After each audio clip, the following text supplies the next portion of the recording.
Yellowstone.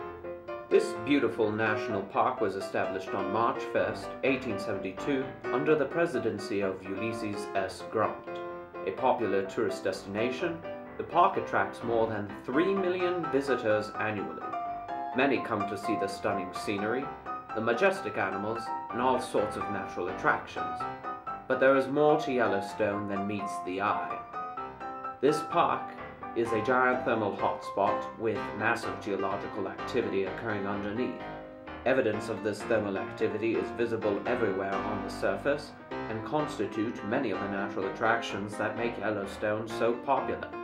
These visible natural attractions that are evidence of thermal activity beneath Yellowstone include hot springs, mud spots, fumaroles or steam vents, travertine terraces, and geysers. Let's take a deeper look. Mud spots.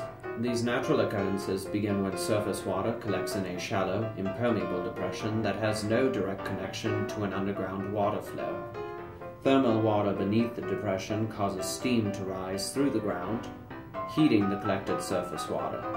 Hydrogen sulfide gas is usually present, giving mud spots their characteristic odor of rotten eggs. Some microorganisms use the hydrogen sulfide for energy. The microbes help convert the gas to sulfuric acid, which breaks down rock into clay. The result is a gooey mix through which gases gurgle and bubble. Hot springs. They are the most common hydrothermal features in Yellowstone. Beginning as precipitation, the water of a hot spring seeps through bedrock underlying Yellowstone and becomes superheated at depth. An open plumbing system allows the hot water to rise back to the surface unstopped. Convection currents constantly circulate the water, preventing it from getting hot enough to trigger an eruption. A fumarole, also called a steam vent, occurs when a hydrothermal feature has so little water in its system that the water boils away before reaching the surface.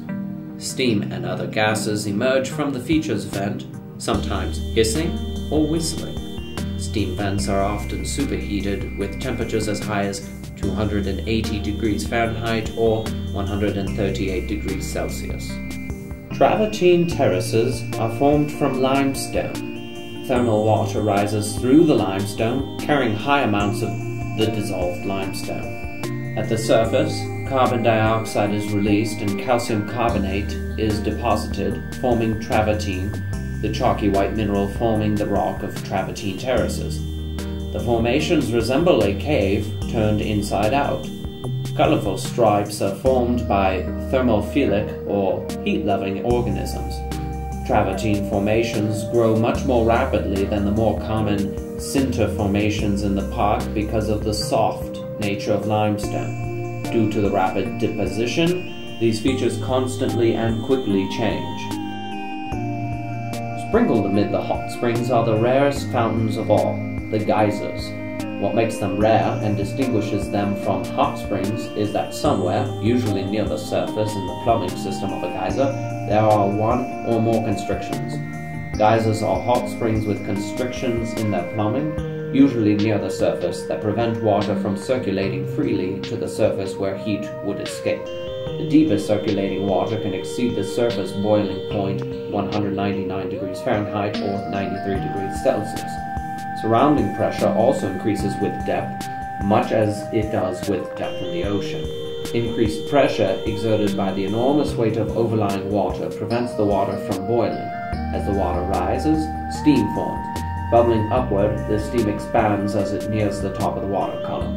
At a critical point, the confined bubbles actually lift the water above, causing the geyser to splash or overflow.